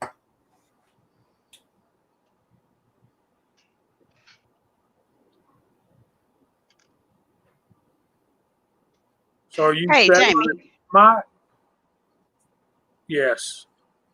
I'm backtracking on you for a second. The Ruger that you mentioned, is that the one that's a takedown?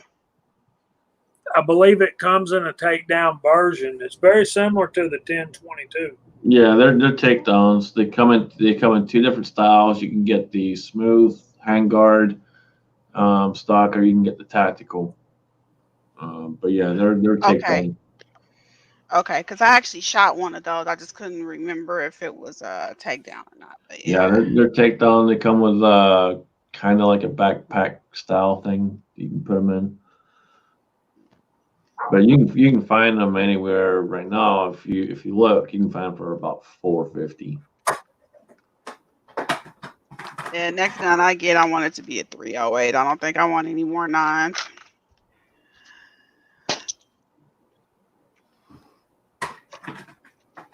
NOEA TC molds, I like those. I ain't bought one yet, but I'm going to. And Thorax, I've been looking at M&P for quite a while. I might have to up and buy one of their molds too.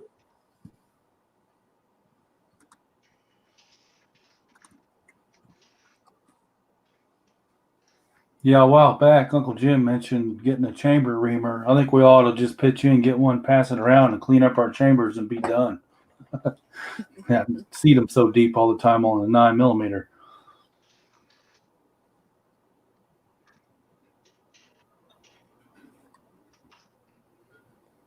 Yeah, I want one a little heavier than that, Jerry. I'm thinking 135, maybe even a 147.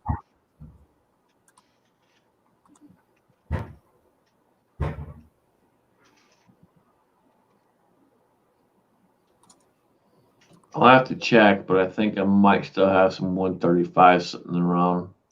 I ain't using them. I'll sell them deep. I got them still. I don't know what the 375 would fit, Jeremy.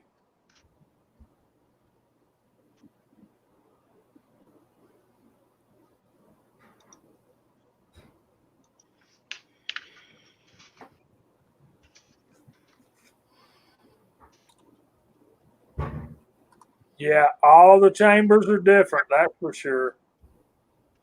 We could talk for a while about. Okay, Chico or Sharonda, can y'all look that up? The Xtar EP9. I Mm-hmm. got it. Okay.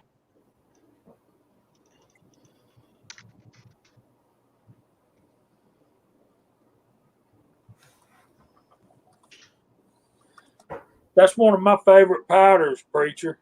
I haven't noticed that it shot that dirty, but it might. What are you shooting it in?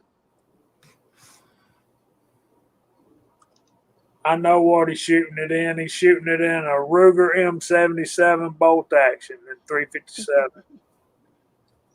Look at that. That is nice looking. Oh, wow. $419. There you go, boys. That's an AR looking outfit, ain't it? Side charger. Mhm.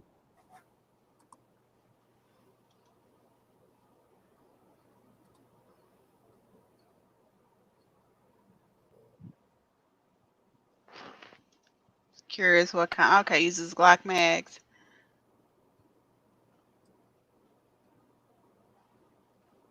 Pretty cool. Yeah. Yeah. Interesting looking little thing. Yeah, my buddy I got the 30-06 off of, he swears by that Scorpion. He loves the Scorpion.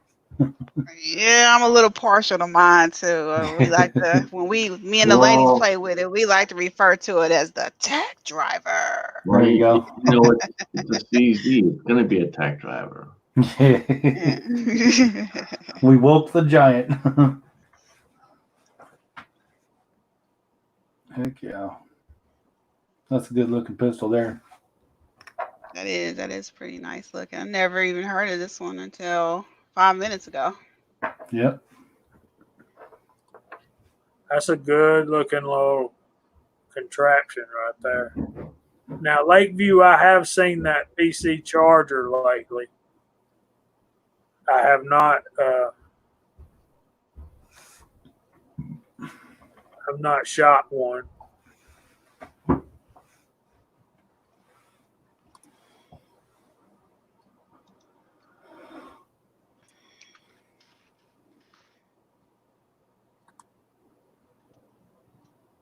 But that's a good looking gun for a good looking price right there. Yep, not bad at all. Yeah, I don't know. I kind of like how the Kel-Tec, you can fold it and easily slide it into a backpack too. That's what sold it on me, or for me. Yeah. It was my favorite item about it. Yep.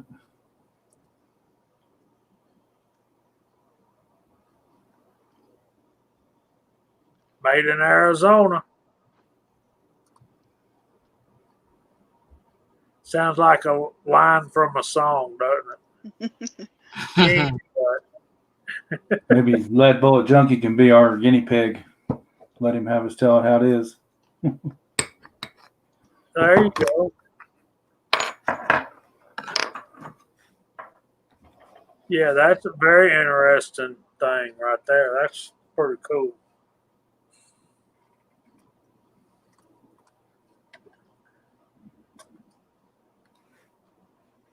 You know, I finally got a speed loader for my Scorpion magazines too, so that's a game changer. Those magazines are 30 round standard, right? You can get them 25, 25 and 30, and then now I have a drum for it.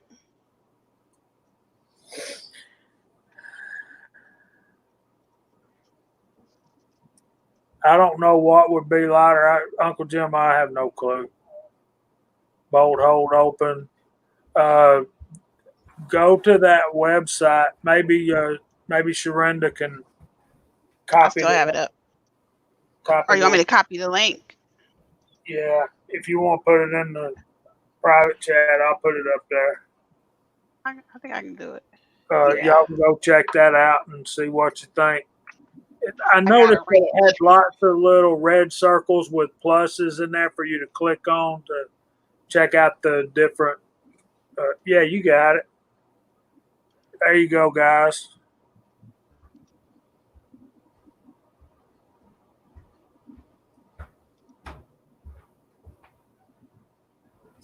Yeah, I know earlier MP modes were mentioned, and I'm looking at them due to the same reason that Jamie and a lot of people like us, loaders and outer coders, are looking for slick-sided bullets. So I'm gonna have to check them out. Is it accurate modes make them like that too? I know Cranky's out there; he'll be able to answer that. MP modes. Yeah, as a matter, I'm not sure. I think Yeah, I think they do, those Chico. the other You day. can I kind wanna of say they custom make your do. own. Sorry. You can Oh, my custom bad, make I'm your sorry. own from accurate. I wish Lee. Look, don't get me wrong. I like Lee stuff. You know, a lot of people down it, but most of us started out with Lee stuff. I like Lee stuff. I just wish they would make a slick-sided bullet mode without having to. What do they do? I think Uncle Jim's even done it before. Mill out the sides or whatever. You figured the tooling to make a smooth-sided jig would be a lot cheaper than the tooling for a notched, the lube groove. Yeah, I guess because they've been making those modes for so long with the loop grooves and the tumble loop design. That's just they haven't stepped their game up or basically cared to improve any. Yeah, We keep talking about it. They might listen. Yeah, be a community effort. Everyone has to email them at once. Like, well, we get all these emails. Big Man has a question. Here we go. Big Man, there are no rookie questions. This is the way my mind works. I want a slick-sided bullet because, number one, they're going to come out of the mold a whole lot easier. You don't have to beat it up. But I think I'm thinking with a longer bearing surface. I think a longer bearing surface, and it's going to cut into the rifling. I just think it's going to be more accurate. And that's just, I don't have any proof. I've not tested it. It's just a theory. It's just how my mind works, and that's where we're at. No, I totally agree with Jamie. Just think about it. If you buy commercial bullets, FMJs or whatever, hunting bullets, they're all slick sided. They're more accurate bullet. That is my understanding of it. I'm on the same page. I believe too, and I have no authority. It just feels like it'd be the right thing. Take full advantage of the rifling. And one of the biggest things is make sure you load to that particular chamber, to that particular barrel, because every barrel is different. Sure. And, I think we were kind of getting to this at one point during the chat, but, every barrel is different and how it's going to sit, how that overall length's going to end up being, and how much bearing surface you will actually have to the bullet, to the rifle, and so on and so forth. So I see Uncle Jim says not more accurate, just easier to drop. But wouldn't that give you more bearing surface if you didn't have those loop grooves, Uncle Jim? That's my thinking of it. That's my thinking. Here's an opinion. Even with the lube grooves, if you size your bullets properly or even oversize them with lead cast and powder coated, I'm assuming you're taking full advantage of the rifling because it's stuffing down the barrel more than it would be just sliding down. You know what I mean? Like if you got a 429 versus a 430 or a 431 on a 44 mag, I would think you're kind of alleviating the need for a smooth bore. Does that make any sense? Or a smooth side bullet? Well, I mean, I shoot a lot of bullets that they have all the grooves. I have zero issues with accuracy. Sure. I honestly think it's more. I don't know if you're going to gain any more when it actually comes to bearing surface or not. You might, but I doubt it. I was just curious if it's giving us a tighter fit, a tighter fit down the barrel, maybe not so much gas cutting if it, tries to come around the bullet. That's why we make them fatter so they don't gas cut. It's new to me, so I'm not sure. Yeah, I don't know. I've shot so many truncated cone that have all the grooves, and then I've shot so many 44 Magnums that the Elmer Key style that all have grooves and had zero issues of accuracy.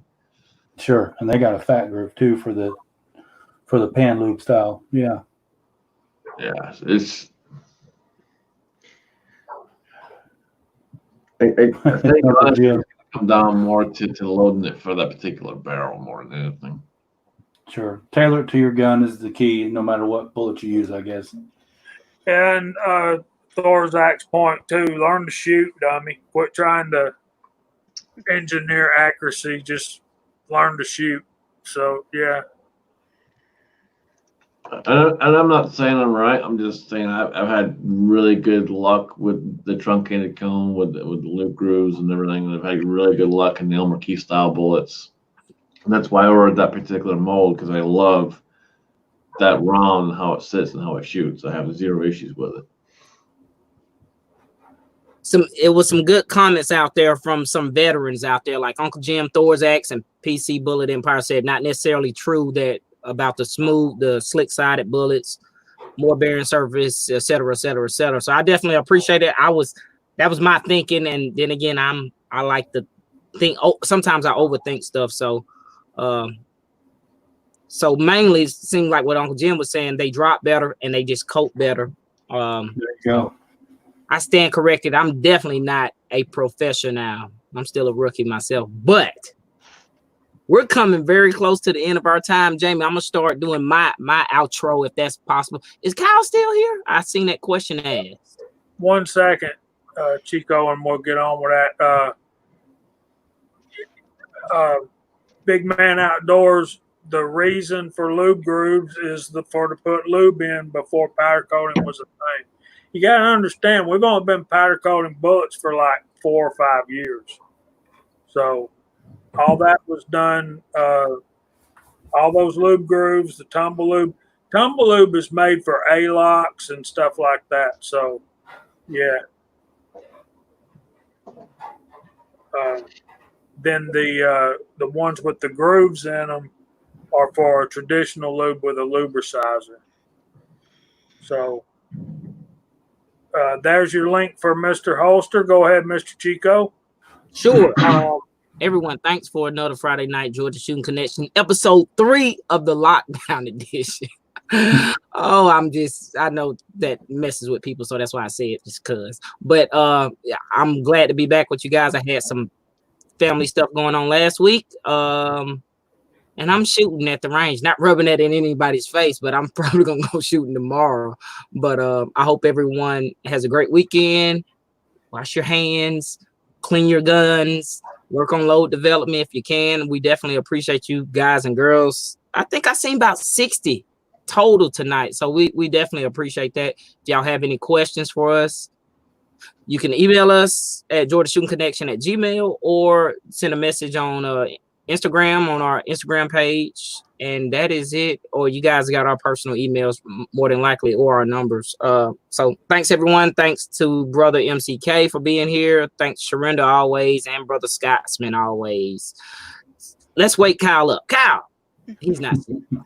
I'm here. How quick that was. He was on the trigger real good. I've been here. I've been listening and typing and everything else. Been dealing with other things, but yeah, I've been here. I'm gonna have to hit the bed here shortly because tomorrow's gonna be real busy. I want to thank everybody for being here. It was great to see all you fine people. Mark, glad you could make it. Yes, I'm sir. sorry we couldn't be in person watching Chico hiding behind the car. Soon enough, my friend. Soon enough. And for those of you that don't get that, come to Dead Zero next time and you will. Oh, man. All right, Sharinda, what's going on with you? Nothing much. Thanks for letting me lurk again. As usual, I got another 2-3 pages of stuff to go look up and see where I can spend my future relatives' inheritance on. Mark? All right. MCK? Continue my 9mm loading up 30 cal can, which I got plenty of time now. Take it to Dead Zero with me. 30-06 coming up soon. Hopefully I can get some shooting videos done. It's kind of hard getting any videos in with the weather, the situation we're in, and working 5-6 days a week. But I'm thankful that I can work. So you all take care. Okay, Scotsman.